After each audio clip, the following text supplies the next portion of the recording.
Welcome to The Explainer. Today, we're jumping into a huge moment from Mashle, Magic and Muscles, a story that's all about one boy with absolutely unbreakable fists going up against an entire world that runs on magic. And really, that's the big question driving this whole story, isn't it? We're about to see a world, a society built on one single divine rule, get challenged by the one person whose very existence shatters it. All right, so let's set the stage. We need to understand this world of magic to really get our hero, who, by the way, is hiding a massive, super dangerous secret from literally everyone.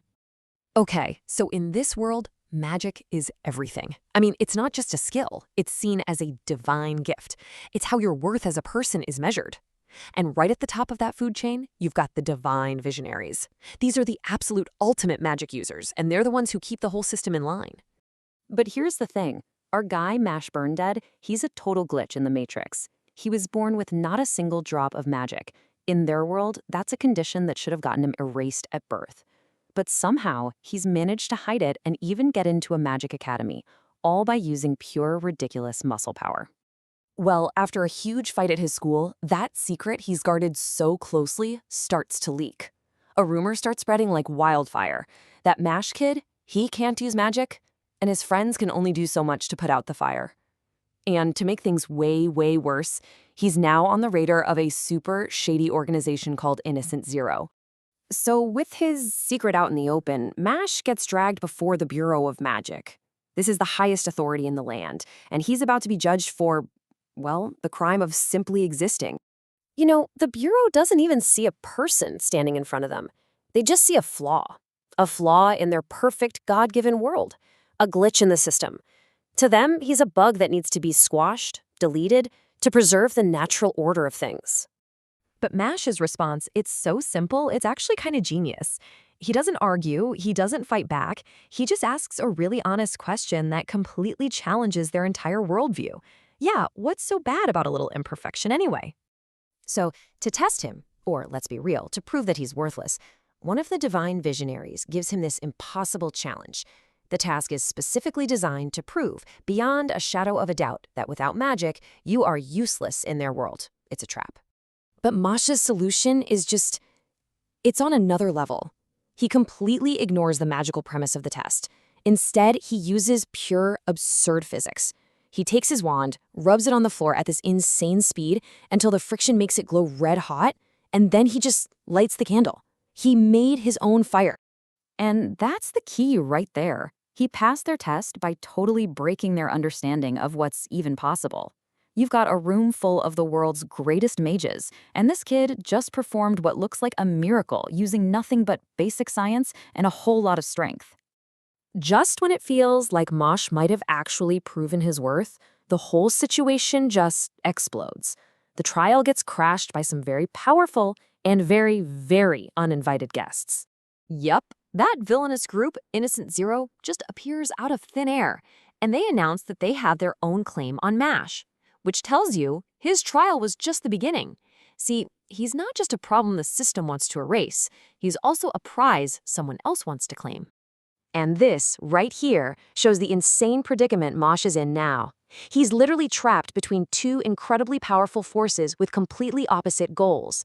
The government wants to delete him to keep their world perfect, while this shadowy group wants to capture him because he's the one thing that isn't.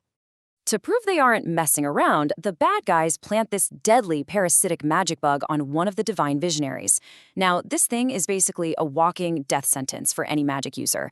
It latches on, starts draining their magic, and if anyone else tries to remove it with magic, bam, it just jumps to them. It's a checkmate move. So now you have this perfect paradox. The very thing that makes everyone in this room so powerful, their incredible magic, is the exact thing that makes them completely and utterly vulnerable to this threat. They are totally helpless. And then there's Mash. Once again, he solves an unsolvable magical problem with an act of just unbelievable physical skill.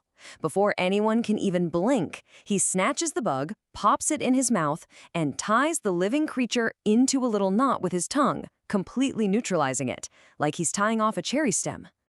You can't make this stuff up. In this moment of pure irony, the bug in the system just saved the system's most powerful defender from a magical threat that none of them could do anything about. He just proved his value in the most undeniable way imaginable. But, and this is the kicker, even after all of that, after saving a life and proving his unique strength, the system doesn't budge. The head judge is completely unfazed. He just calmly upholds Mash's death sentence. Why? Because the rules are more important than results, or apparently even human lives. And that just leaves us hanging with this final, massive question. Mash has shown us he can beat any person, he can take down any monster. But what good is being the strongest person in the world if the rules themselves are your real enemy? How do you punch a rule book into submission? Yeah, in this world of magic, some rules are just absolute. And for our guy, Mash Burndead, this single, brutal law, it's just caught up with him, and his life is literally on the line. All right, so let's jump right into this. Mash is in some serious hot water. He's been dragged in front of the Bureau of Magic to stand trial. And what's his crime? Simply being born without any magic. And believe me, things are not looking good for him. So here's how we're going to break this all down. First, we'll look at the sentence that seems pretty much set in stone. Then we'll get into the Headmaster's pretty wild defense of Mash. After that, we'll see how Mash's, let's call it unique power, gets revealed. And finally, we'll see the brand new threat that's creeping out of the shadows. Okay, so here we go. Picture this. Mash is standing before the Divine Visionaries. These guys are the 7 most powerful, most influential mages in the entire country. And he's not just on trial for something he did. His very existence is on the line. So what's the charge? It's simple, but in their world, it's completely unforgivable. He's a magicless being who snuck into a magic academy. Now, for the real hardliners on the council, this isn't just about one kid. No, this is about the integrity of their entire system, a system built on the idea that magic is everything. To them, the law is the law, end of story. And the verdict they want? It's unanimous, extremis, execution. But right as things look completely hopeless, one voice cuts through the tension. It's Headmaster Wahlberg from Easton, and he's about to stand up against 1,000 years of tradition. All right, let's get into the heart of this argument. Because what Wahlberg is doing here, it's so much bigger than just defending one student. He's actually challenging the very soul of their society. You see, Wahlberg's argument is, well, it's pretty radical. He's not just asking them to make an exception for Mash. He's straight up attacking the entire rule. He's saying, hey, values have to change over time, and that a rule, even one that's 1,000 years old, is just flat out wrong if it's unjust. This is a huge deal. It's a direct shot at their core belief that magic is what makes you worthy. And this really lays out the two clashing worldviews perfectly, right? You've got the old guard who are all about protecting the system and its rules. Magic is power, and anyone different is a threat. And then you have Wahlberg's vision, that values have to evolve, and that it's someone's character, not their magic, that can truly change the world. So Wahlberg doesn't just talk ideals. He lays out his case with 3 key points. 1, Mash has this weird charisma, this power to actually move people's hearts. 2, he could be the key to defeating the huge threat of Innocent Zero. And 3, he's already got the trust of Ames, who is one of the Divine Visionaries sitting right there in the room. After a lot of back and forth, they finally reach this super tense compromise. Okay, Mash gets to live, for now. But here's the catch. He has to prove he's worthy by becoming a Divine Visionary candidate this year. And if he fails, the execution is back on, immediately. I mean, talk about pressure. So how does Mash react to this completely insane life-or-death ultimatum? In the most Mash way possible, of course. He just says he'll beat him with a fist pump. Just punch him. That simple, totally absurd confidence is exactly what makes him so special and such a problem for the old guard. Now this is where things get really interesting. Right after this insane, high-stakes trial, the whole tone just shifts. We pull away from all that political drama to see where Mash's real power lies. And, quick spoiler for you, it's got absolutely nothing to do with magic. So you've got a death sentence hanging over your head. What's the next big strategic move? Going shopping, obviously. His friends just decided to take him out to cheer him up. And it seems kind of random, but this is so important. It's a real human moment that shows us exactly what Wahlberg was talking about. That power to move hearts? This is it, right here. This is the proof. So their shopping trip leads them to a wand shop. And there, they find this local legend. It's an ancient wand, and it's literally pinned to the floor. And get this, for 1,000 years, no mage, no matter how crazy powerful, has been able to even budge it. So while his friends are all over there, testing out their magical connections with different wands, Mash, the guy with absolutely zero magic, just casually strolls over to this legendary thing. And then, he just lifts it. No magic words, no glowing aura, he just picks it up. This one moment, this is the entire show in a nutshell. It's hilarious, but it's also a perfect takedown of the usual fantasy rules. For 1,000 years, all these powerful mages tried to solve the puzzle with magic, because that's all they know. Mash comes along and solves it with pure muscle, proving that sometimes you just gotta think outside the box. Or, just be really, really strong. So the big takeaway here is that the day doesn't end with some grand political plan. It ends with a simple promise between friends to stick together. And that's really the whole point, isn't it? Mash's power isn't just his ridiculous strength. It's the friendship and loyalty that his character inspires. In a world totally obsessed with magic, his real magic is just being a good dude. Okay, let's get to our final part here, because while Mash kinda won the day at the trial, not everyone was convinced, and that's gonna lead right into the next big challenge. So let's recap. He's got his friends, he's got this awesome new wand, even if he can't use it for magic, and he's got a temporary pass from being executed. It looks like he's all set to take on the Divine Visionary exam, right? Well, not so fast. Remember that rigid rule follower from the council, Order Medugnal? Yeah, he's not having it. He sees Wahlberg's compromise not as a good thing, but as a dangerous breakdown of the rules. And he decides that if the system won't fix this problem, well, he's just going to have to do it himself.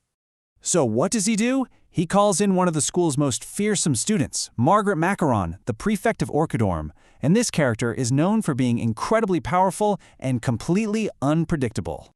And the mission he gives them is simple. Stop Mash. And he doesn't just mean beat him in the exam. No, the plan is to make sure Mash doesn't even get to participate. Take him off the board before he even gets a chance to play.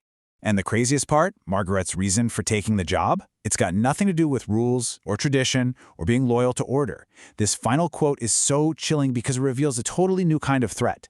See, Mash just went up against the system, an enemy with rigid rules. But his next opponent? They're an agent of pure chaos, just looking for a good time. Mash survived a trial of law, but now we have to wonder, how can his simple, straightforward power handle an enemy who doesn't play by any rules at all?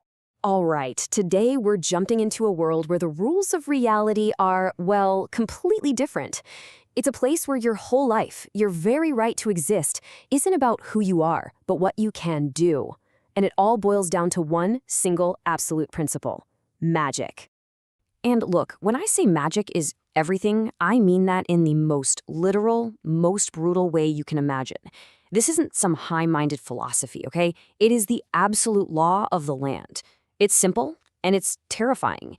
If you're born without magic, you don't get to live. Period. So, yeah, in the world of Mashle, not having magic isn't just a social disadvantage, like you're not invited to the cool parties. No, it's considered a fatal flaw. It means you have zero value, no rights, and in the end, no right to even exist. It's quite literally a death sentence from birth. What this creates is this super rigid magic society. Think of it like a pyramid, a strict hierarchy where your place in the world is decided the moment you're born, all based on your magical potential. And our hero, Mash Burn Dead, well, he's at the very bottom. Actually, he's so low, he's not even on the pyramid, because he was born with absolutely zero magic. Okay, so how does everyone know where you stand in this crazy world? You don't exactly hand out a resume, right? Nope. Your power, your status, your entire worth to society, it's literally written right there on your face. It's a visible system of power they call the lines. And this hierarchy is something you can see instantly. Most of the magical elite, the talented folks, they're called two-liners. That means they've been chosen by magic. But then there's a whole other level. The three-liners. These guys aren't just talented, they're considered chosen by the gods themselves. Yeah, 3 lines, that's the mark of absolute, unquestionable power. 3-liners are super, super rare and have just overwhelming magical strength. They can even unlock the true divine potential of their wands, turning them into these godly weapons. A perfect example is the sword cane that the Divine Visionary Ames wields. It's a big deal. So this brings us to the big question, right? In a world that literally wants to erase you just for being born, how does a boy with no magic possibly survive? Well, the answer is as simple as it is completely insane. He's not going to just try to survive. He's going to aim for the absolute top. So what's that path? It's the path to becoming a divine visionary, which is basically the ultimate magical authority, someone who is pretty much above the law. The road there is daunting, but it's clear. First, Mash has to collect enough special achievement coins. Second, he has to survive a straight-up lethal selection exam. And third, he has to be crowned the single best student of the year. You know, a totally simple, easy task for a guy who can't use magic. Now, as you can probably guess, Mash's impossible quest doesn't exactly fly under the radar. His very existence starts to stir things up, acting like this weird magnet, pulling in all these powerful and, let's say, eccentric people from all over. You've got friends, you've got foes, and you've got people who just want to watch the show. And they all have their own reasons for being interested. So first up, you've got someone like Margarette Macaron. They're another candidate and a terrifyingly powerful three-liner. And for them, life has just been too easy, you know? When you're that powerful, everything becomes boring. Soul-crushingly boring. So when Mash shows up, this kid who breaks every single rule of their world just by breathing, they see the ultimate entertainment, the perfect cure for that boredom. Then you have a guy like Ames. Now, he's an established three-line divine visionary. By all rights, he should be the system's #1 enforcer. He should be the guy to shut Mash down immediately. But instead of crushing this anomaly, he's intrigued. He doesn't see Mash as an insult. He sees this reckless resolve to change things and basically decides, you know what, I'm just going to grab some popcorn and watch how this plays out. And finally, of course, there's Mash himself. And while everyone else is caught up in divine power and existential crises, Mash's entire worldview is just beautifully simple. He's just happy. Happy that he has his dad, happy he has friends, and really, really happy about his beloved cream puffs. And it's that simple gratitude that's fueling this whole incredible journey.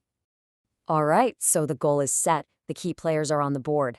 And now it's time for Mash to face his first real, official test. All that hostility from his world, which has been kind of abstract so far, it's about to get very real and very, very physical. It is time for the Divine Visionary Candidate Selection Exam. And before a single spell is even cast, Mash is hit with a wall of pure hatred from the crowd. The first chant is simple, just a blunt rejection. Go home. But it doesn't stop there. It gets nastier. His very existence isn't just a mistake, it's a moral failing, an insult to their whole way of life. He's a disgrace. And then comes the final accusation, the one that cuts to the core of their beliefs. By just standing there, he's a fraud, pretending to be worthy of a title that can only be earned through magic. He is a living, breathing insult to their truth. But you know what? That crushing social pressure, that's just the appetizer. The main course is the test itself. And on the surface, it sounds simple enough, a scavenger hunt. But of course, it's designed with a very specific and very cruel catch. So, get this. The big, crucial rule is this. To get the key you need, you have to pop open a troll's stomach with magic. This isn't just a test of your skill. It's an ideological purity test. So while you're also being hunted by these powerful examiners and facing some serious consequences if you fail, the very first step is specifically designed to be impossible for Mash. It forces him into a direct showdown with the system's built-in prejudice. So how in the world does he do it, right? How do you beat a system that is literally designed to make you fail? Well, this gets to the absolute heart of the story. It's all about redefining what power actually means in a world that's obsessed with only one kind of it. And here's where we see the big conflict in what strength means. On one hand, you've got the world's definition, power you're born with, this innate individual gift. But on the other hand, you've got Mash's power. His is earned. It's forged in relentless, insane physical training. And even more importantly, it's forged through human connection, loyalty to his friends, gratitude for his father. His strength isn't for himself. It's for protecting the people he cares about. And this quote right here just says it all. It shows you exactly what's driving him. See, he isn't fighting because he hates this world that rejected him. He's fighting out of love for the small, simple life that he holds so dear. He's just grateful he got to go to school, that he made some friends, that he got to eat a lot of cream puffs. He's just trying to protect that happiness. And this part is so important. He's not fighting alone. You have an entire stadium screaming for him to fail, just a sea of hate. But it's the voices of his few friends that manage to cut through all that noise. They are his support system. They're the ones giving him the strength to stand tall when literally everyone else wants to see him fall. So let's recap real quick. We've got a world where magic isn't just a tool, it's the measure of your humanity. A world where your power is literally written on your face, with 3 lines being the god-tier ideal. And into this world walks our hero, Mash, who's aiming for the very top without a single drop of magic, challenging the entire foundation of society.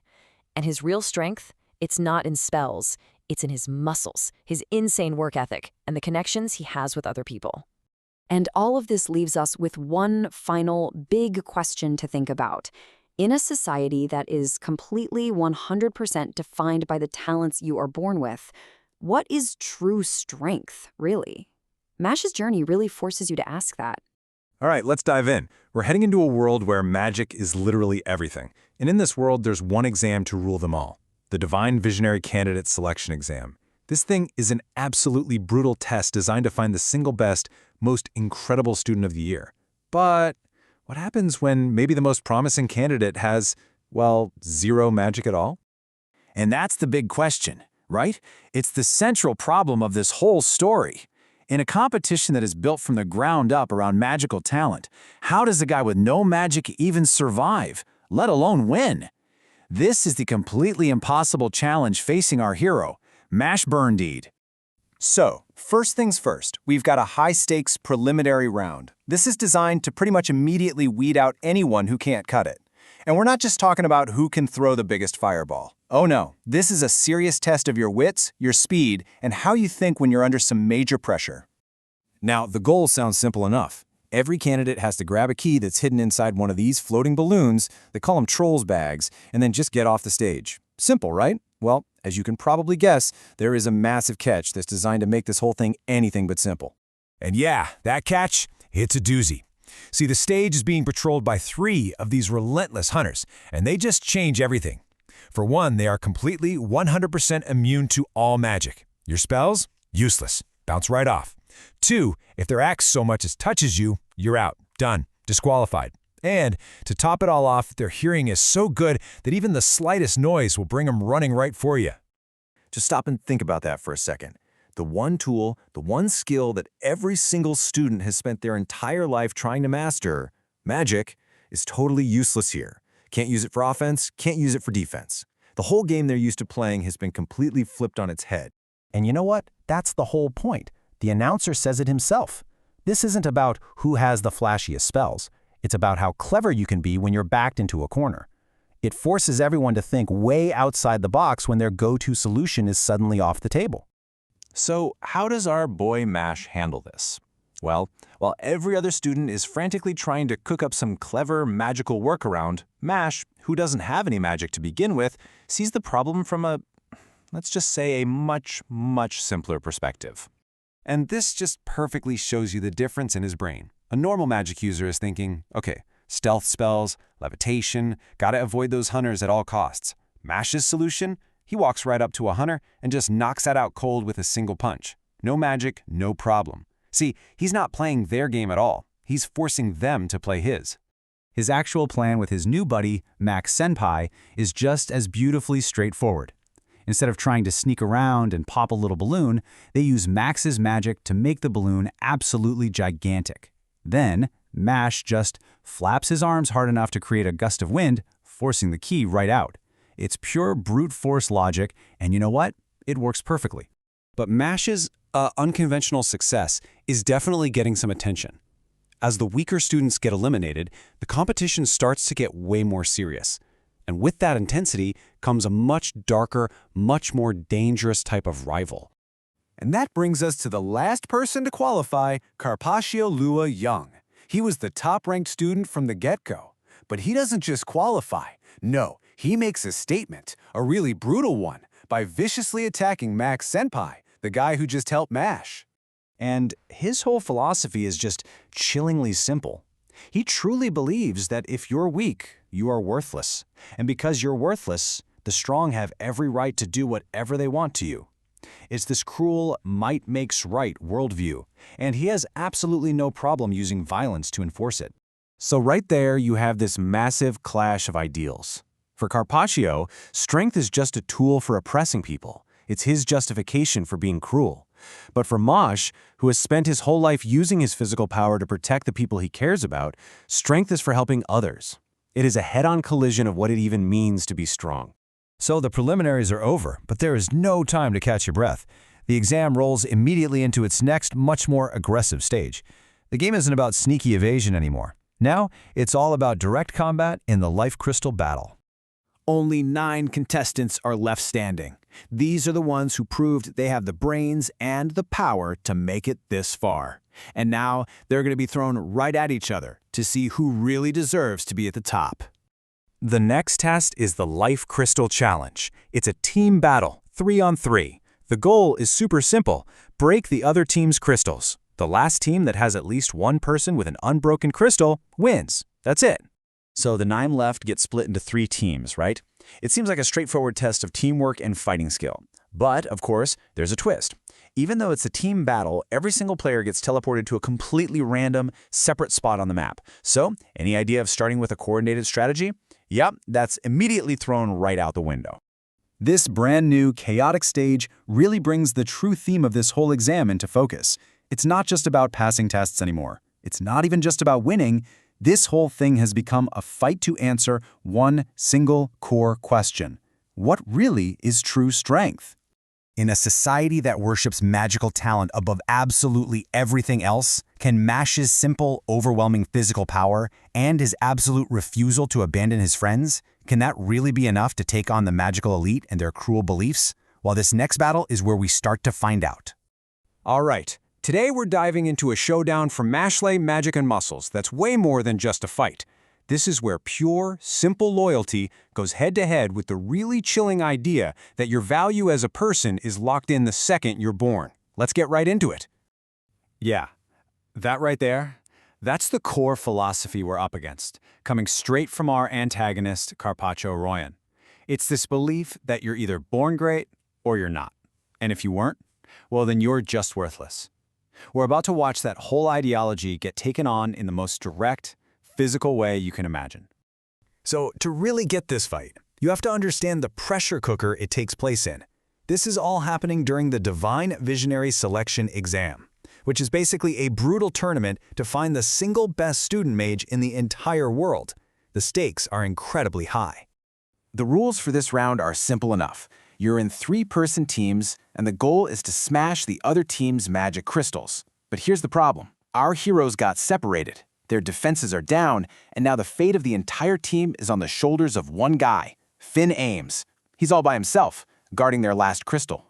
Finn is hiding, he's absolutely terrified, and he knows he is completely out of his depth.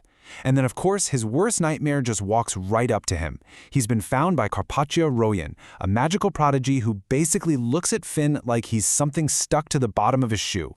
Now, Carpaccio isn't just another strong wizard. He is the system. He's the embodiment of this idea of the tyranny of talent, that some people are just born better. And his magic?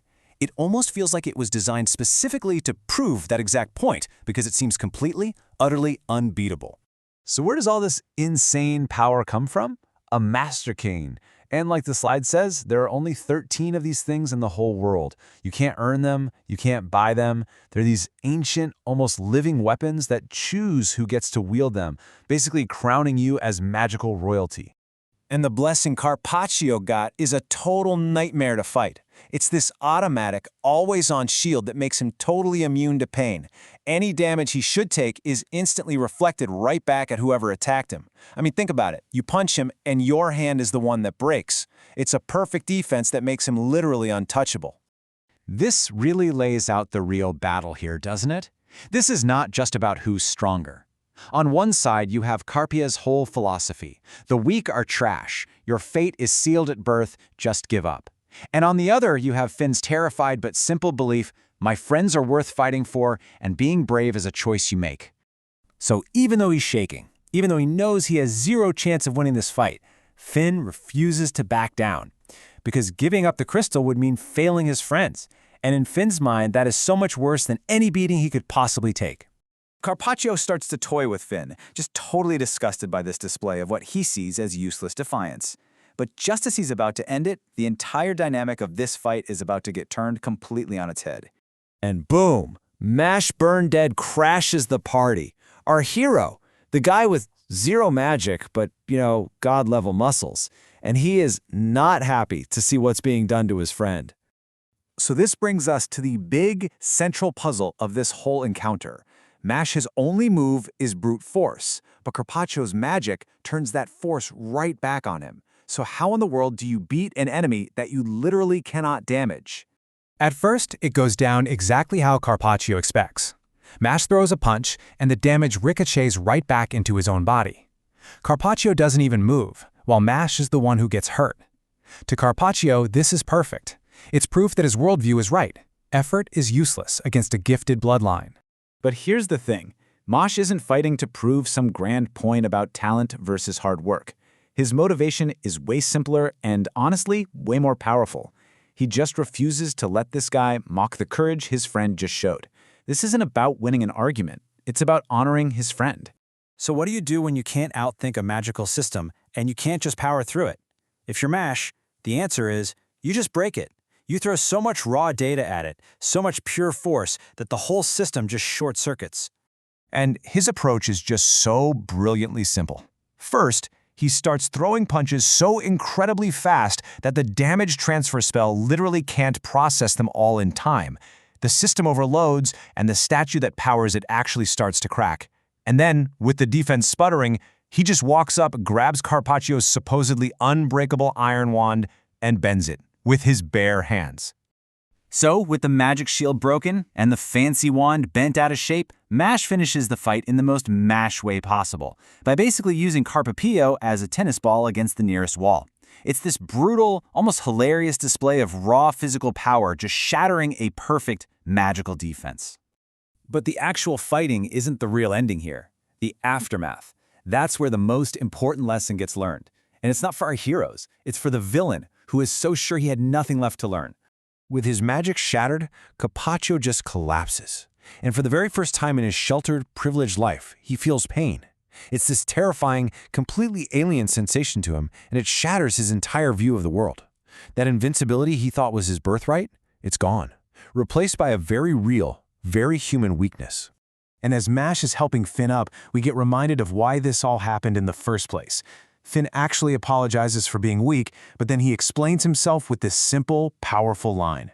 His courage didn't come from being strong, it came from refusing to do something he saw as pathetic, which was abandoning his friend. And this, right here, is the key takeaway. Mash doesn't gloat, he doesn't celebrate, he just turns to Finn and says, "Thank you." He gets it. He knows the real victory here wasn't him beating Carpaccio, it was that Finn stood his ground to begin with. The greatest strength shown in this fight wasn't muscles, and it wasn't magic. It was loyalty. Which really leaves us with this final thought. The story is making an argument that true strength isn't about the power you're born with. It's about what you choose to protect with whatever power you do have. So it kind of makes you ask yourself, when you're faced with odds that seem impossible, what's worth fighting for? You know, in the world of Mashle magic and muscles, it's pretty simple. Magic is everything. It's power. But today, we're going to dig into the one fight that flips that whole idea on its head and asks a wild question. I mean, it sounds kind of ridiculous, right? But that's the whole premise of the show. In a world where your magic basically decides your fate, you've got this one kid with zero magic. So what happens when you pit pure, raw physical strength against the absolute best of the magical elite? Well, let's find out. All right, so every hero needs that one, seemingly unbeatable challenge. And for our guy, Mash Burn Dead, during the big Divine Visionary exam, that challenge has a name, Margarette Macaron. And look, this isn't just schoolyard gossip. This is coming straight from the top. Caldo, the director of the Magic Bureau himself, says it. When the guy in charge of all the wizards says someone is the one to beat, you better believe it. So what's the deal with Macaron? What makes them so scary?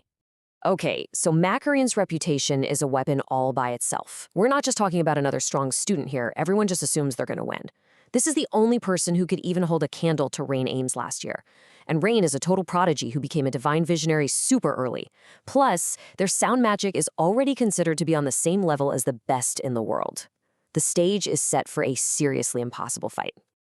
But before we get to the main event, the final boss fight, Mash has to play, well, a little game. Except this is a very, very strange and dangerous game with one of the most powerful people in the entire country. Yeah, you heard that right. The director of the Magic Bureau, Caldo, challenges Mash to a kids' game called Look This Way. The rules sound simple enough, right? Caldo points, and Mash has 3 seconds to look where he's pointing, all without stepping out of this tiny circle. But come on, this is a Divine Visionary we're talking about. Nothing is ever that simple. So this game, it's basically a life or death test in disguise.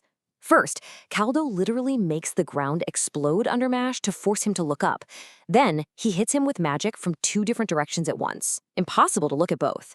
And for the grand finale, he summons a sword made of black flames that can never be put out and attacks from 3 directions at the same time. It's a magical checkmate. There's no way out.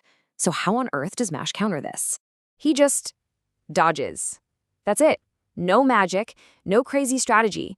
For that final 3-way attack, he literally just jumps straight up, kicking off the ground with so much force that he clears all 3 attacks, and he still manages to look down, winning the game. He solved a deadly magic puzzle with just pure athleticism. And man, this just perfectly sets up the whole point of the show. Okay, with that absolutely wild warm-up out of the way, it is time for the main event. Mash Burn Dead versus Margarette Macaron, the final showdown. And really, you can learn everything you need to know about these two just by looking at their pre-fight snacks. Mash, always keeping it simple, is just munching on a cream puff for some energy. Macaron, on the other hand, is having this intense, almost religious experience dipping shrimp tempura into a giant pile of tartar sauce. And they are 100% serious about this. When someone asks, what's up, Macaron declares that the tempura is just a vessel for the tartar sauce. It's this absurdly intense philosophy that just perfectly shows you their bizarre and totally dominant personality before a single spell has even been cast. See, before this, Macaron had already fought 2 other really strong opponents at the same time. And this is how they described the difference in power.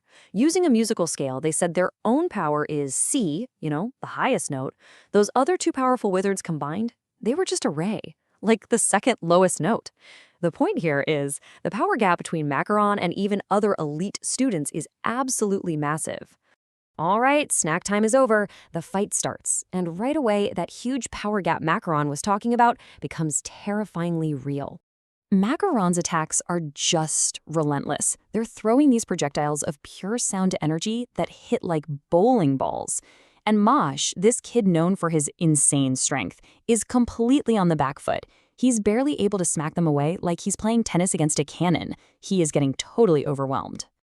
So Mosh gets pinned against a wall, and he's facing Macaron's ultimate attack. This isn't just one projectile. It's this massive wall-to-wall wave of sound that covers the entire area. There is literally nowhere to run, nowhere to hide. Magically speaking, this is it. Game over. The attack is, for all intents and purposes, unavoidable. And then, the impossible happens. He doesn't block it. He doesn't try to counter it with some secret power he was hiding. He just runs faster than the attack itself. This moment right here is what we're calling the logic break. Mash knew, he judged, that he couldn't block this with raw strength. So he did something that shouldn't even be an option. By just pumping his legs fast enough to outrun a wave of pure magic, he got out of the blast radius before it could even hit the wall. He basically treated an absolute law of magic like a simple physics problem, and he solved it with muscles. And this brings us right back to that big question we started with. In a world completely defined by magic, with all its rules and power levels, is pure physical strength the ultimate cheat code? Mash's whole journey seems to suggest that maybe, just maybe, the most powerful magic of all is just a really, really good pair of legs. Thanks for joining me on this one. All right, let's break down one of the absolute cleverest battles in Mashle. This is a fight where our hero goes up against an opponent whose magic literally weaponizes the very air around them. It's a classic, right? Unstoppable magic versus, well, just pure insane muscle. So in one corner, you've got our boy Mashburn dead. The guy has zero magic, but he makes up for it with just ridiculous, off-the-charts physical strength. And in the other corner, Margaret Macaron, a total prodigy whose magic is literally sound. I mean, this is the definition of an immovable object meeting an untouchable force. And right out of the bait, Macaron just comes out and says it, laying down the gauntlet. How do you even begin to fight that? Your whole deal is punching things, but you can't punch sound.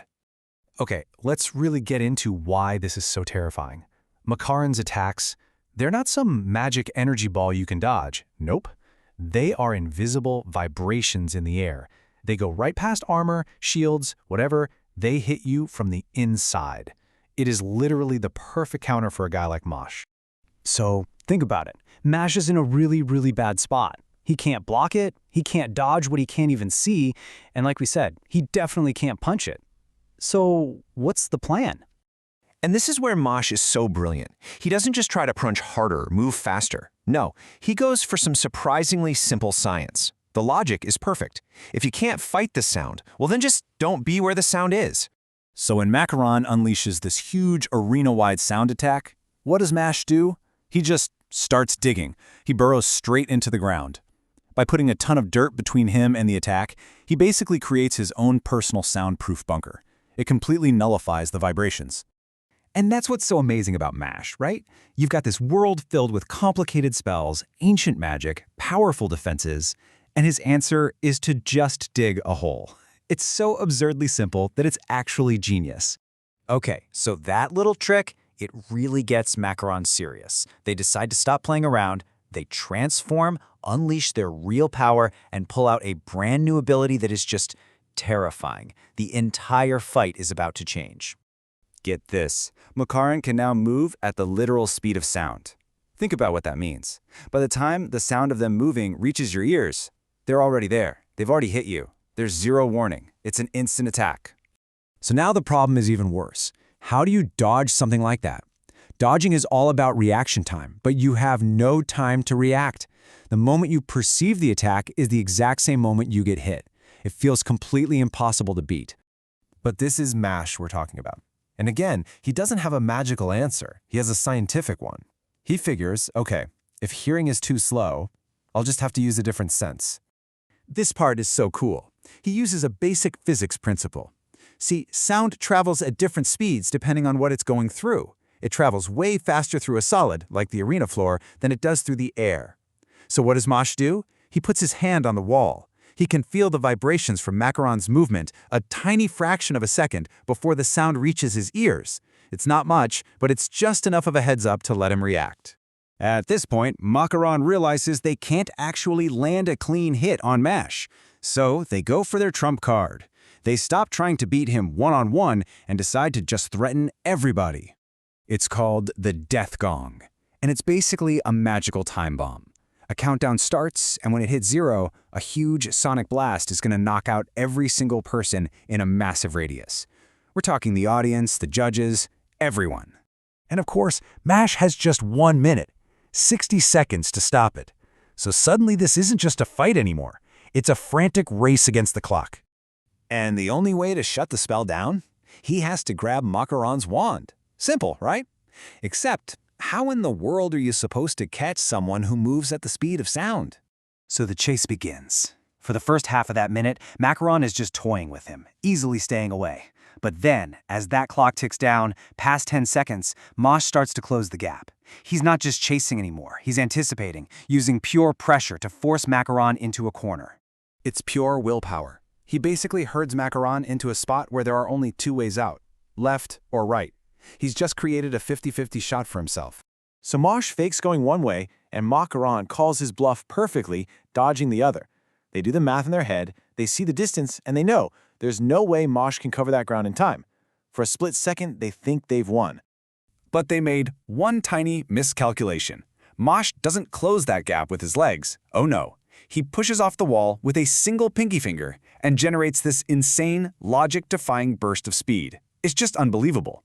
And in that last final fraction of a second, he snags the wand, the spell is canceled, and the match is over. He won. Against an opponent who was literally untouchable and moved at the speed of sound, Basic physics and completely bonkers muscle power got the job done. The crowd goes wild, but the celebration doesn't last long. It gets cut short because a truly terrifying presence just descends on the arena. The sky itself literally looks like it's cracking apart. And there he is, Innocent Zero, the big bad of the whole series. And you realize in an instant, this whole tournament, this fight, none of it really mattered. It was all a distraction. Mash was the target all along. And then, the final bomb drops. The ultimate reveal. Innocent Zero looks right at Mash and says, "My dear, dear son." And that one line just changes everything. This story about a goofy kid who loves cream puffs and lifting weights suddenly becomes this dark, epic saga. And it leaves us with the biggest question of all. If that thing is his father, then who or what is Mash Burndead really? All right, so you've got a magic school, right? Now imagine it gets invaded by a whole army of dark wizards, led by this absolute criminal mastermind. Things can get, well, messy, super chaotic. So today, we're going to break down this siege of Easton Academy. We'll deconstruct the whole thing, the key players, the seriously bizarre threats, and the epic clashes, and turn it into a story that actually makes sense. Okay, let's get into it. And you know, right at the center of all this chaos is one single, totally chilling motivation. The main villain, this guy named Innocent Zero, he's not there for gold or land. Nope, he's there for his son, Mash. And this quote, this tells you everything you need to know about the personal and, frankly, terrifying stakes of this whole thing. So, how are we going to unpack all this? Well, we're going to start with the villain's insane entrance and the clash of titans that kicks things off. Then we'll zoom out and look at the whole school under siege before we follow our hero on his, very strange mission. And yes, you saw that right, it involves surviving an attack of babies. And finally, we'll dig into the dark history that ties it all together. Okay, first up, the man who kicked this whole thing off. Innocent Zero doesn't just, walk in. He makes an entrance, and his goal is just as massive as it is evil. So what's his endgame? It's simple. Perfection. He literally wants to become a perfect being. We're talking immortal, beautiful, all-powerful, the whole shebang. And the one thing he needs to achieve this twisted dream? He has to absorb his own son. For him, this entire war isn't about conquest. It's about his own messed up version of self-improvement. But you can't just waltz into a magic academy without a fight. Standing in his way is the first, and honestly, the most powerful line of defense, the headmaster of Easton Academy himself. And this, right here, sets the stage for a true clash of the titans. And when you put these two side by side, it tells you the whole story. On one side, you've got Headmaster Wahlberg. His only goal? Protect his students. On the other, Innocent Zero, who's completely obsessed with his own perfection. But here's the real kicker, the detail that changes everything. They used to be fellow students, basically brothers, trained by the exact same master. And Wahlberg's resolve? It's absolute. He puts everything on the line with this one statement. For him, this isn't just a job, it's a sacred duty. And he is 100% willing to make the ultimate sacrifice to see it through. He is the moral anchor in this sea of absolute chaos. But here's the thing, this isn't just a one-on-one duel between two old masters. While they're locked in this epic battle, the entire school is dealing with a full-blown invasion. And believe me, the situation is bad. So just how bad are we talking here? Is this like a small problem, a little skirmish, or is it something much, much worse? Oh, it's worse. Way worse. This isn't just some army of faceless grunts. No, Innocent Zero summoned an army of high-level elite magic users. Every single one of them is a major threat on their own. And we're talking numbers here. Over 100 of these elite-level enemies just popping up all at once.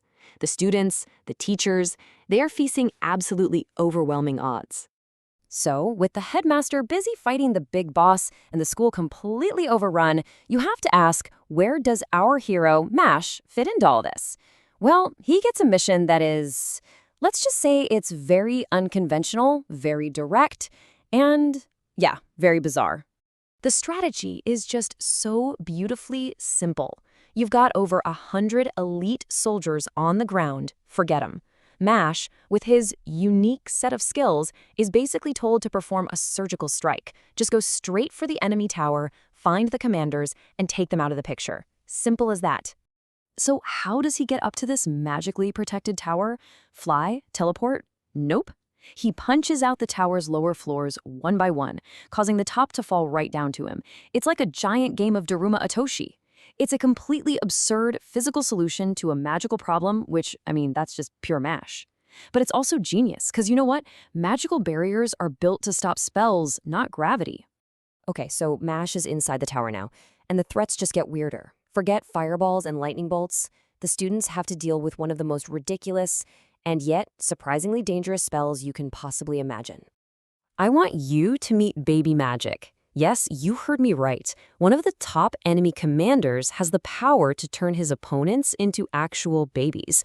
It completely tanks their physical and magical abilities. It sounds hilarious, and it is, but it's also a terrifyingly effective way to win a fight. And, well, this is the result. Some of Easton's strongest and brightest students are reduced to this. It's kind of hard to cast a world-ending spell when all you can say is goo goo gaga. And the effect on their power is just devastating. I mean, look at this. A wizard's magical power just plummets to about 1/10 of what it normally is. In a battle for your life, that's pretty much a death sentence. But this is where real skill makes a difference. A certified genius like Lance Crown, even when he's turned into a toddler and seriously depowered, he figures out a counter on the fly. He makes up for the lack of raw power by focusing all his remaining magic into a much smaller, super concentrated point, which keeps its punch. It's a brilliant tactical move under the most absurd pressure imaginable. Okay, but to really get why all of this is happening, why these two incredibly powerful men are trying to kill each other, we need to step back from the chaos for a second and look at their shared past. There's a really dark history that connects the leaders of this war. This timeline pretty much lays it all out. It started with a legendary, almost godlike magic user named Adam, and his two best students, none other than Wahlberg and Innocent Zero. They were like brothers, learning everything from the same master. But their philosophies, their beliefs about the world, they split, and they split hard. Wahlberg chose to protect people, while Innocent Zero chose to rule over them. And knowing that history makes his goals for today so much more chilling. This isn't just some strategic invasion for him. No, this is deeply, deeply personal.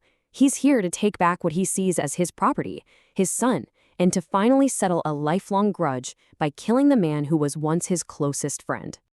So it really all boils down to this, doesn't it?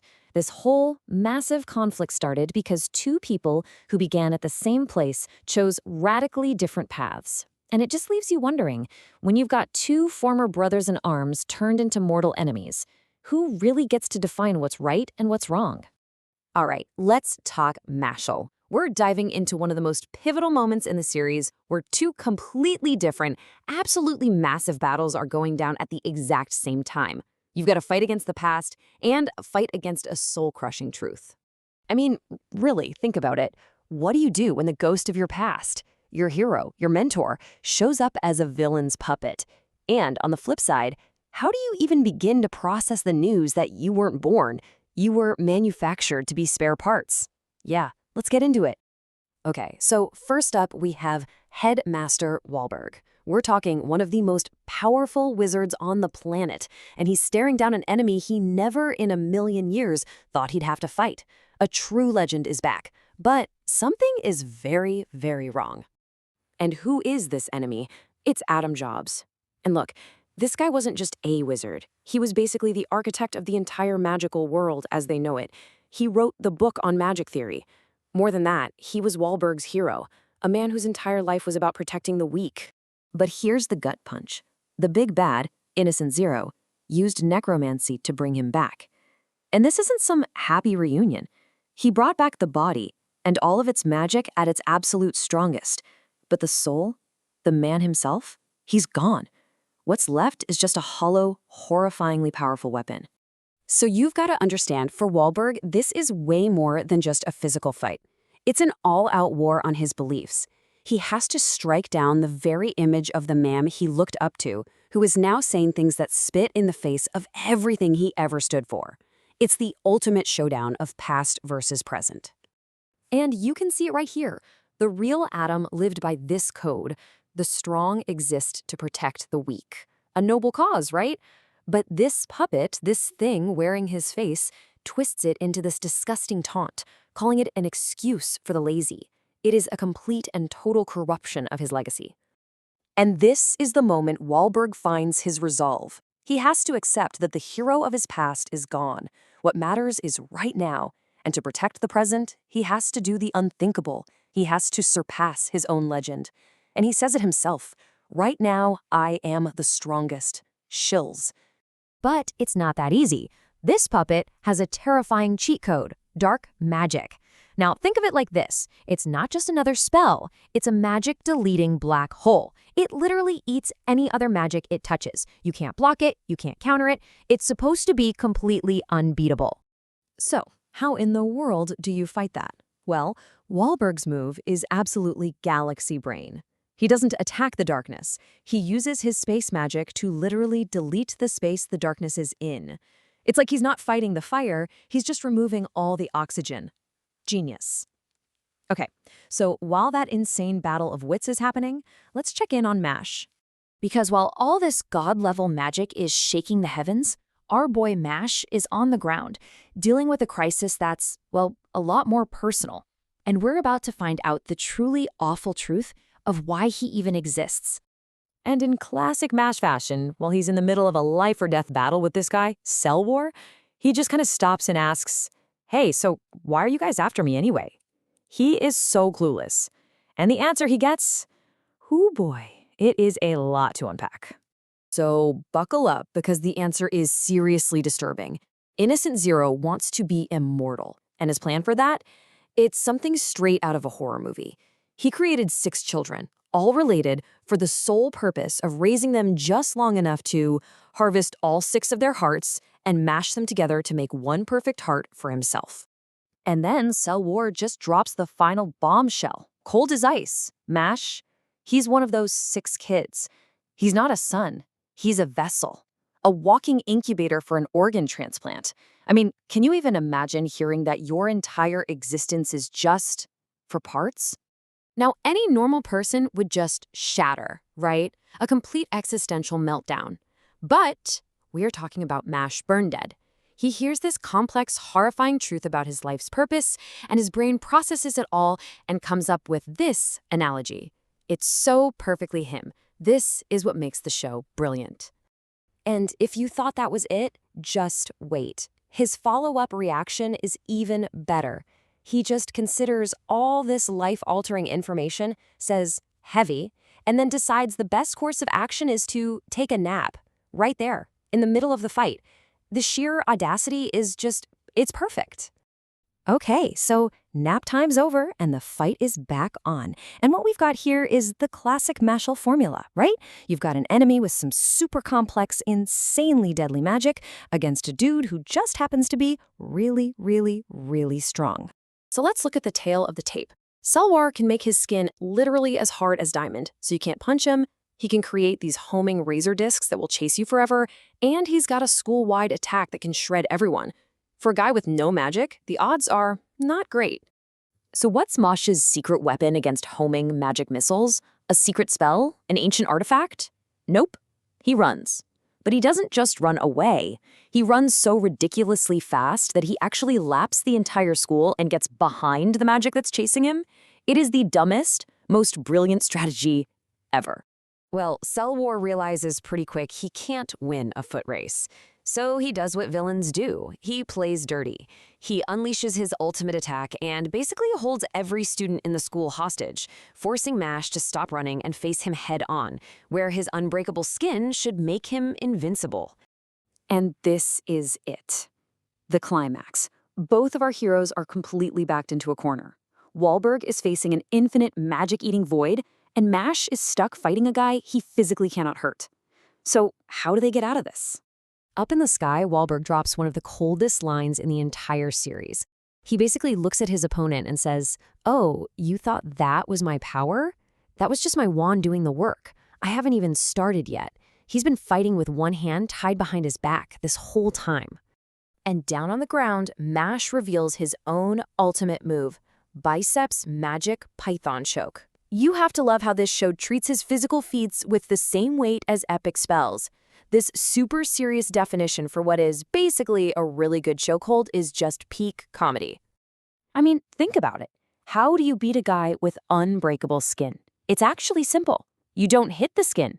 The person inside still needs to breathe, right? So Mosh just waits for the perfect opening, gets in close, and puts him to sleep. He didn't break the defense, he just went around it. It's problem solving with muscles. And that's really what this whole thing boils down to, isn't it? In a world ruled by magic, Wahlberg had to push past its known limits. And in a world that told Mash he was nothing but a tool, he decided to forge his own purpose. So it really makes you think. When the world tells you who you are and what your destiny is, can sheer, stubborn willpower be enough to just say no and change it all? So, in the world of Mashle, magic is literally everything. A person's entire worth is judged by their magical power. So, what do you think happens when two of the most powerful wizards on the planet go head-to-head? We're about to find out, as we break down a clash that's going to decide the fate of Eastern Magic Academy and maybe, just maybe, the entire world. I mean, seriously think about this. This isn't just a regular fight with spells flying everywhere. Nope, this is a clash of fundamental forces. You have the Master of Space going up against the Master of Time. When two absolutes like that collide, who actually wins? And let me tell you, the answer is going to change everything. High above Easton Magic Academy, the stage is totally set. In one corner, you've got the school's protector, Headmaster Wahlberg Bagan, and in the other, a man who thinks he's a god, the ultimate big bad, Innocent Zero. And look, this is so much more than just a fight. It's a battle of philosophies. You have Wahlberg with his total mastery over space, who believes that power is meant for protecting others. Then you've got Innocent Zero, who can control the very flow of time, and he believes strength exists only for yourself. It's two completely opposite forces with two completely opposite worldviews. See, Innocent Zero doesn't just fight with magic. He fights with his words. He's getting in Wahlberg's head, trying to twist his selfless philosophy and frame it as a weakness. He genuinely thinks that caring about other people makes you pathetic. But you know, this war of ideas, it isn't just happening up there in the sky. While these two gods are clashing way up above, a whole different kind of war is being fought down on the ground. The students of Easton are in the fight of their lives, and thankfully, it looks like reinforcements have just arrived. So, the Divine Visionaries, the absolute best of the best in the magic world, they show up only to find that the students have already proven how incredibly tough they are. But their arrival, it springs a trap, and bam, a massive time-stop spell just freezes the entire area. The cavalry has just become prisoners, and now they're forced to make an impossible choice: try and help Wahlberg or stay behind to protect the students. For them, the choice is clear. Noblesse oblige. It's this idea, right? The duty of the strong is to protect the weak. That is the core philosophy they share with their headmaster, and they are not about to abandon it now, even if it means Wahlberg has to fight the battle of his life completely alone. This absolute commitment to protecting others, it's the very soul of who Wahlberg is. But where did that come from? Well, to really understand the man fighting up in the sky today, we have to look back, way back, to the lost little boy he used to be. Believe it or not, the ridiculously powerful headmaster we know today was once this frail, lonely kid, so terrified of rejection that he just completely hid himself away from the world. He was lost, until a very, very unconventional teacher named Adam refused to let him stay that way. Adam's teaching methods were, let's just say they were unusual. He didn't lecture, he didn't scold. He just showed up every single day with a new and wonderfully bizarre animal fact. His opening gambit? A lesson in pig anatomy. For real. And he just kept coming back, day after day, with another weird piece of trivia. Dolphins will drown if they fall asleep. Who knew, right? It all seemed so random, but it was relentless. Giraffes only sleep for 20 minutes. It was bizarre, it was persistent, and it was exactly what Wahlberg needed. It wasn't some powerful magic that finally broke through his walls. It was just simple, unwavering kindness. And that is the lesson that forged Wahlberg into the man he is today. He learned that true strength isn't about your ego or how much magical talent you have. It's about having the heart to protect other people. And now he's ready to use that strength to save everyone. Okay, so back in the present, Fueled by that conviction, Wahlberg is ready to make the ultimate sacrifice. He's about to unleash a spell so powerful, so absolute, it could literally rewrite reality itself. This is it. Spaces, Uranus, inclination. Wahlberg is summoning the power of a god not just to destroy something, but to create a zone of absolute nothingness. Anything caught inside isn't just defeated, it is erased from existence entirely. But, and this is a big but, how do you possibly defeat a man who controls time? Innocent Zero unleashes his own ultimate spell, Time's Arrow. He doesn't need to dodge, he doesn't need to block an attack. Why would he, when he can just rewind the clock and make it so the attack never even happened? So this is the ultimate standoff. The power to erase space versus the power to rewind time. An unstoppable force against, well, an absolute defense, I guess. Which one is stronger? The fate of the entire world is hanging on this single moment. And the answer? It's devastating. As Wahlberg's spell of total erasure closes in, Innocent Zero simply turns back time. The ultimate attack is undone, space is defeated by time, and Wahlberg falls mortally wounded. But in his final moments, Wahlberg doesn't see defeat, he sees hope. He sees the future that he fought so hard to protect, reflected in his students, especially in a certain kind boy, one without a single shred of magic, who he knows is destined to change the world. So it's over. The strongest wizard is dead. The master of time is won. It seems like all hope is lost. Or is it? Just as Innocent Zero is savoring his absolute victory, a new figure appears on the battlefield. Not a wizard, not a god, but something else entirely. It's Mashburn dead, the boy without magic, the one Wahlberg bet everything on. He might not look like much, but behind those quiet eyes is a will of solid iron. And his plan? No magic, no tricks, no grand design, just his fists. The ultimate battle of magic has just ended, and now the ultimate battle of muscle is about to begin. So a whole new question comes up. We've just seen the absolute pinnacle of magic fail. Now it's time to see what happens when it goes up against the pinnacle of muscle. Can raw physical power actually succeed where the magic of a god could not? Let me know what you think. All right, let's dive in. Picture a world where everything, your status, your power, your entire worth as a person, it all comes down to one thing: how good you are at magic. It's a society built from the ground up on that one simple rule. And if you don't have magic, well, you're basically nothing. So that brings us to the big question, right? In a world that is completely obsessed with spells and wands, what good are muscles? What happens when the most incredible power doesn't come from some magic words, but from pure, raw, unbelievable physical strength? We're jumping right into the middle of a battle of titans. You've got Headmaster Wahlberg, probably the strongest wizard of his time, facing off against the big bad himself, Innocent Zero. And yeah, the fate of the entire world is literally hanging in the balance. I mean, the power levels we're talking about here are just staggering. On one side, you have Wahlberg, who commands space magic. He can literally warp and delete reality itself. And his opponent, Innocent Zero, who has total control over time. He can just stop it or even rewind it. How do you even fight that? So, pushed into a corner, Wahlberg knows this is it. He has to go all in, betting his own life on one last crazy powerful move. He unleashes this ultimate spell, creating a personal space that just consumes and erases anything it touches. You'd think, okay, that's got to be game over. And then, nothing. The dust settles, and Innocent Zero is just standing there, totally fine. And with this terrifyingly calm voice, he just says he rewound time a little. He made the most powerful spell in the world completely useless. That single moment of hope, it just shatters into pure despair. But you see, this isn't just some random fight for control.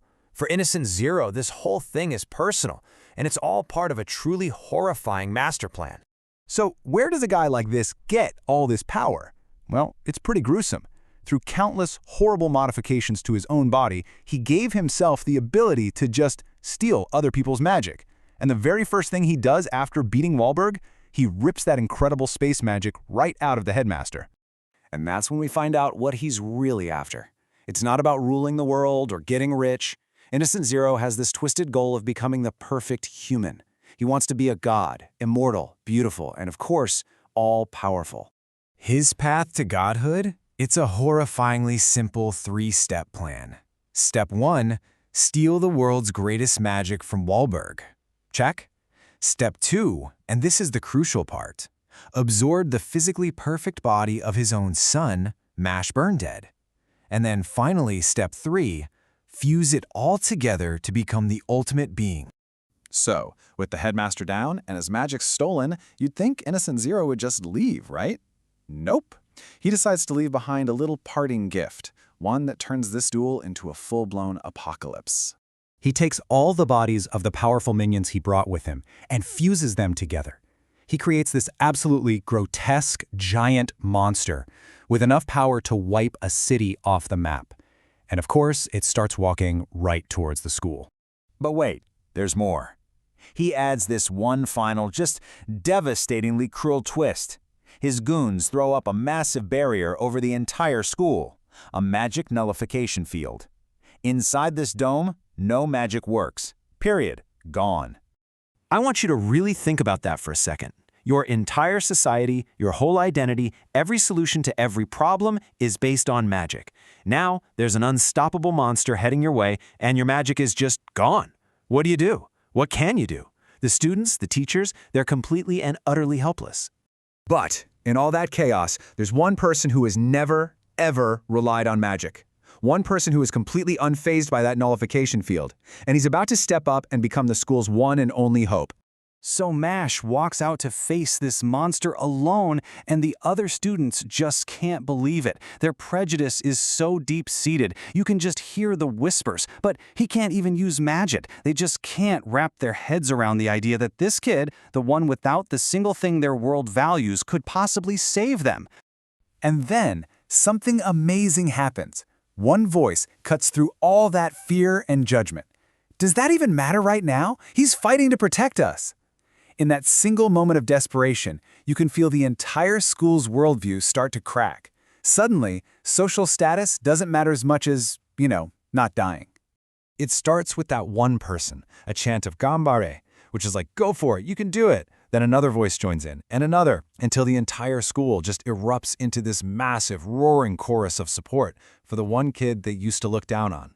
They are all screaming for their magicless champion to win. You see, what Mash is doing here, it's about so much more than just punching a monster. He's challenging the very foundation of their entire world. And that's the beautiful, perfect irony of this whole story, isn't it? In a world that worships magic, when a threat came along that magic was useless against, the only person who could save the day was the one boy who had no magic at all.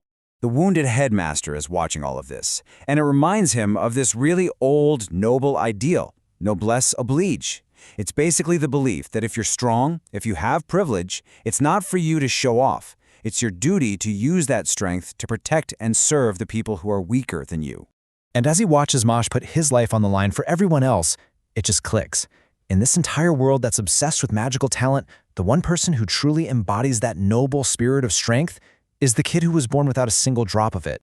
Which really leaves us with one final massive question to think about. In any world that's built on a hierarchy of power, whether that's magic or money or status, what does true strength actually look like? Is it the power that you're born with? Or is it about what you choose to do with the power you have? After a pretty devastating attack on Easton Academy, Mash Burndead finds himself facing a whole new set of challenges, and each one feels more impossible than the last. These aren't just speed bumps, they're trials that are going to shape his entire future and completely change his quiet life. So today, we're going to break down the 3 massive trials that stand between him and his dream. Let's get right into it. And right off the bat, the stakes could not be higher. I mean, those are the words of Headmaster Wahlberg, one of the most powerful wizards alive, and he's talking about their chances against the biggest threat they've ever seen. And look, he's not just being a downer here, he's being realistic. The situation is absolutely dire, and hope is, well, it's pretty hard to come by. So, what exactly is this overwhelming threat? Well, after a quick and frankly much-needed day off at the beach with his friends, Mash comes face-to-face with a first trial, an enemy who operates on a whole other level of existence. We're talking about a power that logic itself can't even touch. Okay, so Innocent Zero, he isn't just some powerful wizard. The guy is basically a god of magic. Get this, he controls time, which is already the most powerful inherent magic there is, then he boosted it with forbidden spells, and he stole Headmaster Wahlberg's spatial magic. And just to top it all off, his 5 sons are all wizards who are as strong, if not stronger, than the Headmaster himself. So, yeah, that kind of brings up the big question, right? When you're facing an opponent who can stop time, teleport wherever he wants, and has an army of elite magic users at his beck and call, what can you possibly do? It really feels like a checkmate before the game even starts. And this is where things get really interesting. Headmaster Wahlberg actually thinks there is a path to victory. One single variable that Innocent Zero's perfect calculations just can't account for. Mash burn dead. Because Mash doesn't play by the rules of magic, he's a total blind spot in the enemy's otherwise flawless strategy. So what's Mosh's take on these impossible odds? This. It's perfect Mosh. While everyone else is busy calculating magical power levels and strategic weaknesses, Mosh just boils the entire conflict down to a simple, physical certainty. It's this hilariously simple and honestly unshakable logic that just completely flies in the face of this complex, magical world. But you know, a world-ending threat isn't Mash's only problem. His second trial is, in its own way, just as terrifying for him, passing his final exams. Yeah. One failed class means he's immediately expelled, and for the very first time, this is an enemy he absolutely cannot punch. And just look at how bad the situation is. I mean, just look at his mock test scores. 30 in magic language, a 10 in history, and a 3. A 3 out of 100 in magical pharmacy. It's a complete and total disaster. For a guy who solves every problem with his fists, a written exam is his true final boss. So naturally, his friends rally to his side, and each one has their own plan. Dot is all about memorizing formulas, Lance drills him on vocabulary, and Finn tries to break down magical theory. But throwing every academic approach at him at once, it has the complete opposite effect. Mash's brain just totally overloads, and he literally tries to bury himself in the ground to escape it all. The real turning point comes from his friend, Finn. He reminds Mosh that this isn't just about passing some tests. It's about their promise to graduate together. And that single, simple, heartfelt motivation is what finally gives Mosh the resolve to face the one enemy he can't punch, a textbook. This is where he really starts fighting for them. And the outcome? Well, it wasn't some miracle A+. He passed, but just by the skin of his teeth. And I think that's the real key here. He didn't suddenly become a genius. He succeeded through sheer willpower and, just as importantly, the support of his friends. It proved that even his greatest weakness could be overcome when he had someone to fight for. Okay, so with the first 2 trials cleared, Mash faces his third and maybe his most difficult challenge yet. It's not a magical god or a final exam. It's society itself. The public has found out that he can't use magic, and all their fear and prejudice turns into a weapon aimed right at him. And this just captures the whole conflict perfectly. On one side, you've got the public, calling him a defiler, an apostate, their words just dripping with hate. And on the other side, you have his friends. Lemon declares herself his future wife. Lance and Dot defend him fiercely, and Finn just says he's not a bad person. It's such a stark contrast between blind hatred and real, genuine loyalty. So Lemon, Dot, and Lance, they bravely stand between Mash and this furious crowd. But their attempts to defend him only seem to make things worse. The mob's anger just boils over. And in all the chaos, Mash gets captured by members of the Bureau of Magic. The prison they put him in, its walls have a very specific thickness, 15 centimeters. So what's that mean? Well, that's the thickness of the magical prison they trap him in. This isn't just any old cage. It's a high-level containment unit, the kind designed to hold massive, incredibly powerful magical creatures. To them, this is an unbreakable, absolute prison. And this is it's the perfect punchline for how little they understand him. He just walks out. The cage that was built to contain immense magical power is completely meaningless against pure, overwhelming physical strength. He basically shatters their entire worldview, showing them that the very system they use to define power is fundamentally flawed. So, having overcome a god-tier enemy, failing grades, and, a literal angry mob, these 3 trials forge a brand new purpose inside of Mash. And this brings us to his ultimate promise, one that was born directly from these impossible challenges. And this This is his new mission statement. His goal isn't just about personal survival anymore, or living a quiet life with his grandpa. He's seen what this world does to people who are different. Now, his goal is to change that world for the people who stood by his side. And this raises the stakes to an absolute terrifying level. To achieve his goal and protect his friends, he has to become a Divine Visionary. That's the title given to the best student of the year. But if he fails, it's not just him who gets punished. Everyone who helped him, Thin, Lemon, Lance, Dot, even Headmaster Wahlberg, they'll all be branded as criminals too. And that leaves us with a pretty big question, doesn't it? Mashle's journey really forces us to look at the world he lives in, and maybe our own a little bit too. When a society judges every single person by one standard, whether it's magic or money or status, what does real power truly mean? Is it the ability to conform to that standard, or is it having the strength to shatter it completely?